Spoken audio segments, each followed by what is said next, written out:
Hi everyone, welcome to Road to Cat 99. This side Pallav Goyal, and in this video we will discuss how you should plan your entire DLR preparation so that in the next 4 months you better utilize your time and you improve your score and hit the 99 percentile mark. And DLR में हमें focus रखना है कि 99 percentile हम हर mock हर sectional और हर exam में consistently score कर रहे हैं बिकॉज डीएलआर में ना स्कोर बहुत ज्यादा फ्लक्चुएट होता है. So in this video we will discuss कि स्टार्टिंग से लेके एंड तक, even if you are prepared or not prepared, but if you are not scoring marks in the DLR section, let's see what should be your plan for the next 4 months to push up your scores. So starting with, video is mainly for those who have started or not started their preparation but want to improve their score, right? And a lot of students face this problem कि उन्होंने sets भी कर लिए हैं, बहुत सारा material भी cover कर लिया है, टॉपिक्स भी कर लिए हैं, बट फिर भी स्कोर नहीं आ रहा due to some reason, right? Second is nervousness. This is again a very common problem कि जब आप मॉक में चीजें अटेम्प्ट करते हो, सेक्शनल्स में चीजें अटेम्प्ट करते हो तो आपका स्कोर नहीं आ रहा, but after the mock you are able to solve the complete set. After the mock you are able to understand the solutions provided, but mock में ड्यू टू नर्वसनेस आपकी चीजें सही से नहीं जा रही. Third is quality of sets. बहुत लोगों की ये नहीं समझ आ रहा कि सेट्स हमें जो प्रैक्टिस करने हैं उनकी क्वालिटी क्या होनी चाहिए, कहाँ से कंटेंट कंज्यूम करें ताकि हमें ये एश्योर हो कि हम जो भी अपने एफर्ट्स लगा रहे हैं उसका एक हमें अच्छा रिवॉर्ड मिले. Last is number of मॉक्स. A lot of students do not know this कि डीएलआर को इंप्रूव करने के लिए कितने नंबर ऑफ मॉक्स देने चाहिए. बहुत बच्चे बहुत सारे मॉक्स देते हैं बट फिर भी डीएलआर इंप्रूव नहीं होता. तो वी विल ऑल्सो डिस्कस कि एक्चुअली डीएलआर को इंप्रूव करने के लिए आपको क्या करना पड़ेगा, क्या नहीं करना पड़ेगा. Last is how to analyze. We will dig deeper into that also. So let's start. Right. So this is a unique strategy, right? And this strategy is something which is very different from what you heard from a lot of people. So let's focus on this. First is कि अगर आप नए हो, पुराने हो, जैसे भी हो, है ना, तो सबसे पहले you have to strengthen your basics. अब बेसिक्स में देखो, बेसिक्स टॉपिक्स आ जाते हैं, है ना, जैसे जो जो मेन टॉपिक्स हैं, main topics like arrangement, set theory, and थोड़े थोड़े डीआई के ग्राफ्स हो गए, बबल ग्राफ हो गया, पाई चार्ट हो गया, इन सब के आपको बेसिक्स आने चाहिए. और set theory and games and tournaments and route and network, ये चीजें आपको बहुत अच्छे से आनी चाहिए बिकॉज लास्ट के कुछ ईयर्स में set theory, games and tournaments and route and networks की परसेंटेजेस या इनसे जो टॉपिक्स या इनसे जो सेट्स आ रहे हैं वो बहुत ज्यादा आ रहे हैं. तो अगर इन टॉपिक्स की आप नॉलेज ले लो then means you are good to go. उसके बाद as I discuss start with the main topics. Main topics में वही आपका set theory, games and tournaments आ गया, डीआई आ गया एंड रूट्स एंड नेटवर्क्स आ गया. These are your main topics. उसके बाद let's discuss month wise plan. तो जुलाई से लेके मिड अगस्त, because June is almost gone, so जुलाई से लेके मिड अगस्त तक you have around 45 days. In 45 days में आपको दो चीजें करनी है. फर्स्ट इज की topic wise preparation for entire DLR, है ना. उसमें आपके सारे टॉपिक्स आ जाएंगे बिकॉज बाकी टॉपिक्स को ज्यादा टाइम नहीं लगेगा. जो आपका ज्यादा टाइम लगेगा वो set theory and games and tournament में. अब सबसे बड़ी गलती जो बच्चे यहाँ पे करते हैं वो ये करते हैं कि वो टॉपिक से स्टार्ट तो कर लेते हैं बट उनकी प्रैक्टिस नहीं कर पाते. और जब तक चीजों की प्रैक्टिस नहीं करोगे आपको सब कुछ समझ आएगा बट आपका स्कोर नहीं आएगा, है ना. तो हमें प्रैक्टिस इसलिए करनी है ताकि हमारा स्कोर आए और हम वो वाले टाइप के सेट से फेमिलियर बन जाएं. बिकॉज सेट थ्योरी, डीआईएलआर में, गेम्स एंड टूर्नामेंट्स में, डीआई में, रूट्स एंड नेटवर्क्स में ऐसे ऐसे टॉपिक्स हैं, ऐसे ऐसे क्वेश्चंस हैं जिसका एक पर्टिकुलर वे है उसको सोल्व करने का. तो अगर वो आप फर्स्ट टाइम अटेम्प्ट करोगे एग्जाम में या आपको उसके पीछे की अप्रोच नहीं पता होगी ना, तो आपके लिए बहुत डिफिकल्ट हो जाएगा ड्यूरिंग द एग्जाम वो चीज सोल्व करना. और इसीलिए आप लोगों को ड्यूरिंग द एग्जाम चीजें समझ नहीं आती बट आफ्टर द एग्जाम जब आपको टीचर वो चीजें एक्सप्लेन करता है वो आपको समझ आने लग जाती है ना. उसका मेन रीजन यही है कि आपने उस चीज की प्रैक्टिस नहीं करी हुई. तो अभी सिर्फ ये फोकस नहीं करना कि हमें बस टॉपिक वाइज प्रिपरेशन को जल्दी से जल्दी खत्म करना है. अगर आप कोई भी टॉपिक को कर रहे हो, let's say you are doing routes and networks, तो make sure you practice at least 10-20 sets for that particular topic and the level of set should be of CAT level. ऐसा नहीं है कि कोई भी रैंडम बेसिक, देखो डीएलआर में basic set करने का कोई भी फायदा नहीं है. उसके रीजन ये है कि बेसिक सेट है तो वो आप 100% क्रैक कर लोगे. और सेकंड रीजन है कि बेसिक सेट कभी भी कैट में ना तो आया है और ना ही आएगा, क्योंकि कैट के पास 4-5 सेट आपको देने होते हैं, बहुत ही लिमिटेड चॉइस होती है, उसमें भी एक बेसिक सेट देके कोई भी फायदा नहीं है, right. So now let's discuss कि उसके बाद आपको क्या करना चाहिए. So from mid-August to end of September, in this 1.5 months, first thing you have to do is कि you have to appear for one sectional per week. No matter what your preparation level is, no matter what your scores are, आपको एक sectional पर week देना ही देना है, जिससे आपको reality check मिलता रहेगा, जिससे आपको पता लगता रहेगा कि आप कहाँ पे लाई करते हो, जिससे आपको पता लगता रहेगा कि आप एक्चुअली में आपको कहाँ पे क्या फोकस करने की जरूरत है। हमेशा ये नहीं होगा कि आपके पास नॉलेज गैप होगा। समटाइम्स आप बहुत ज्यादा नर्वस हो रहे होगे, समटाइम्स आप अंडर कॉन्फिडेंट होगे, समटाइम्स आपका सीक्वेंस जो आपने डिसाइड किया है अटेम्प्ट करने का वो गलत होगा। तो वो जो छोटे छोटे फैक्टर्स हैं वो आपको यहां से पता लगेंगे कि सेक्शनल से जब आप अपीयर करोगे कि आपकी रियल इंप्रूवमेंट है वो कहाँ पे आपको करनी है। उसके बाद आप वन मॉक पर वीक दोगे। अब वन मॉक पर वीक देने का मोटिव यही है कि एक तो आपके तीनों सेक्शंस की प्रैक्टिस हो जाएगी, plus a lot of students face this dilemma कि जब उनका डीएलआर खराब हो गया ना तो उसका इम्पैक्ट आपका आ जाता है क्वांट्स पे, या आपका वीआरसी खराब हो गया तो उसका इम्पैक्ट आ जाता है डीएलआर पे।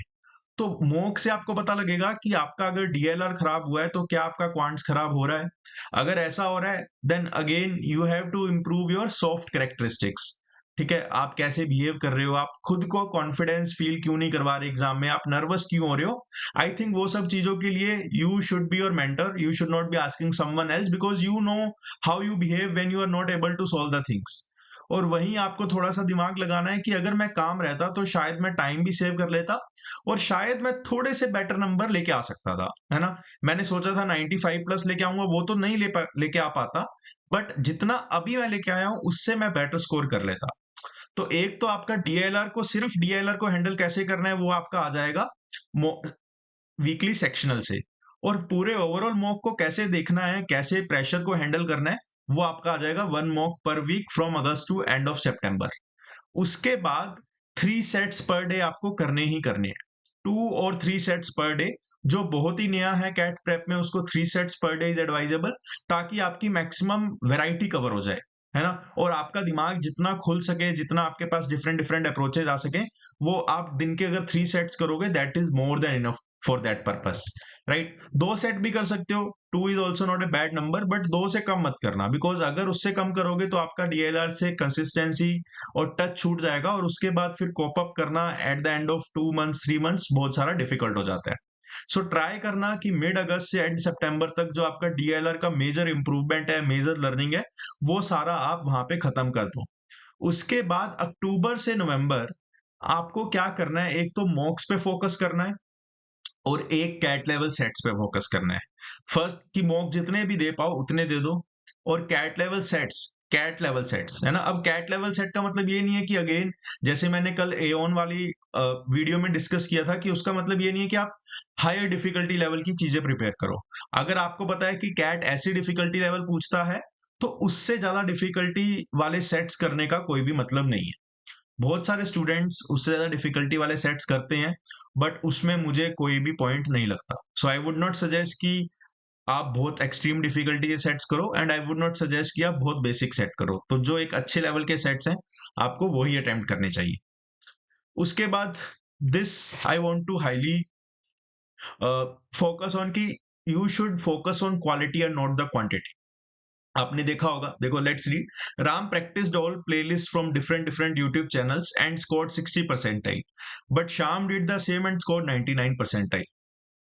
सो बेसिकली इसका मतलब यही है कि अगर दूसरे कुछ कर रहे हैं तो उसका मतलब ये नहीं है कि वो चीज आपके लिए भी वर्क करेगी, है ना। मेरे लिए YouTube चैनल्स वर्क नहीं किए थे बिकॉज आई फेल्ट कि I am understanding everything from those playlists, but at the end मेरा स्कोर इंप्रूव उससे नहीं हो रहा था। मुझे समझ आ रहा था, बट देन आई रियलाइज कि डीएलआर का देखो बहुत ही सिंपल गेम है ना। आपके एग्जाम में 4-5 सेट आएंगे और उनमें से आपको 2-3 सेट करने हैं, ठीक है। तो वहां पे जो मैंने ऑब्जर्व किया कि every year the CAT is giving new sets, fresh sets. तो मुझे वहां पे फ्रेश दिमाग यूज करके ही उसको सोल्व करना है। तो वहां पे मैटर नहीं करता कि मैंने पहले 5,000 सेट किए हुए हैं, मैंने 200 प्लेलिस्ट की हुई है, मैंने जो भी किया हुआ है वो वहां पे मैटर नहीं करेगा। वहां पे मैटर करेगा कि उस टाइम आप 2 सेट कर सकते हो या नहीं कर सकते हो। और वो चीज आती है कि आप कितनी ज्यादा लर्निंग्स लेते हो, कितना अपने सॉफ्ट कैरेक्टरिस्टिक्स पे काम करते हो, वो चीजें वहां से लर्न होगी, ना कि सिर्फ वीडियो सॉल्यूशंस देखने से। वीडियो सॉल्यूशंस देखने से आपको कॉन्फिडेंस आ सकता है, बट शायद आपके मार्क्स नहीं आएंगे, है ना। कुछ बच्चों के आ रहे हैं, but that does not mean कि आपके भी आएंगे, right. So I am a believer of time practice for instant and long term result. सो मेरे लिए जो वर्क किया, जो काफी लोगों के लिए मेरे टच में है, जो उनके लिए वर्क करता है, वो यही करता है कि आप डेली प्रैक्टिस करो, but practice under the time pressure. Because अभी टाइम प्रेशर में प्रैक्टिस नहीं करोगे तो बाद के 2-3 महीने में जब आप मॉक देना स्टार्ट करोगे तो आपके ऊपर एकदम से प्रेशर आएगा, and then you will get confuse कि how to handle that pressure. So I suggest everyone कि please start practice with the timer from very beginning, so that जो भी आपका प्रेशर वाली चीज है, टाइम मैनेजमेंट वाली चीज है, वो आप जल्दी सीख जाओ, और ये सब प्रॉब्लम्स आपको सेक्शनल्स और मॉक्स में ना हो, राइट। एंड जितना ज्यादा अपने आप को इसमें घिसाओगे, है ना, जितना ज्यादा आप एफर्ट पुट करोगे डीएलआर में, उतना ही बेटर आपको रिजल्ट दिखेगा 101%। ठीक है। Note the solutions but focus on your strategy.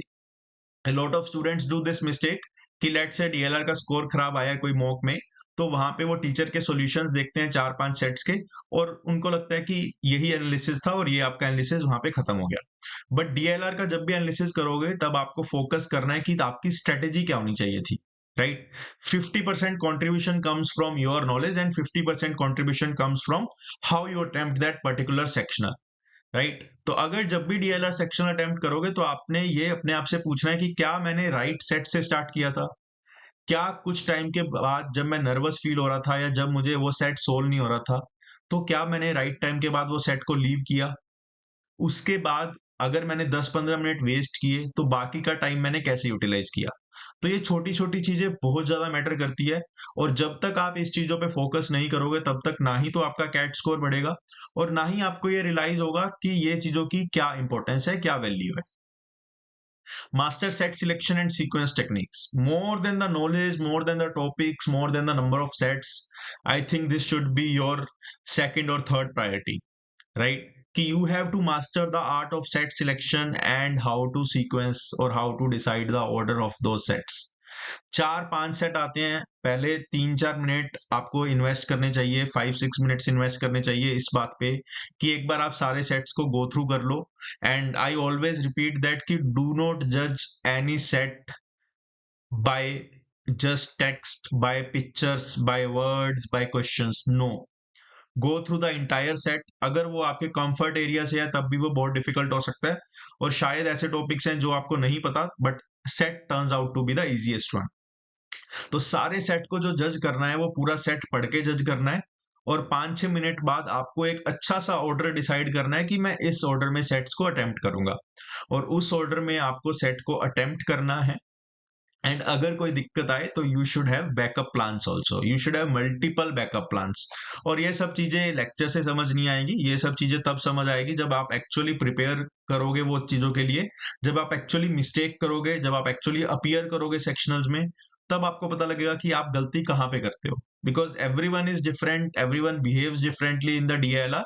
तो सबकी चीजें कैसे हैंडल करना है, वो सारी चीजें हर बंदे के लिए बहुत ही डिफरेंट होती है, right? So my final advice to all the warriors who want to be here and who want to score good marks, I would suggest कि पहले तो जितने भी टॉपिक्स हैं डीएलआर के वो 1-1.5 महीने में खत्म कर दो एनी हाउ, है ना। बट ऐसा भी मत करना कि उसको निपटाने के लिए खत्म कर रहे हो, आगा दौड़ पीछा छोड़ मत करना, है ना। चीजों को साथ में लेके चलना है। अगर कोई टॉपिक कर रहे हो तो उसके 15-20 अच्छे कैट लेवल सेट्स भी प्रैक्टिस करो, राइट। तो ये सब आपको चीजें करनी है, राइट। उसके बाद आई वुड सजेस्ट कि अ बॉलपार्क नंबर शुड बी कि अभी से लेके कैट तक आप 300-400 सेट्स खुद से प्रैक्टिस करो विद द टाइमर, है ना। वीडियो सॉल्यूशंस की मैं बात नहीं कर रहा, यूट्यूब प्लेलिस्ट की बात नहीं कर रहा।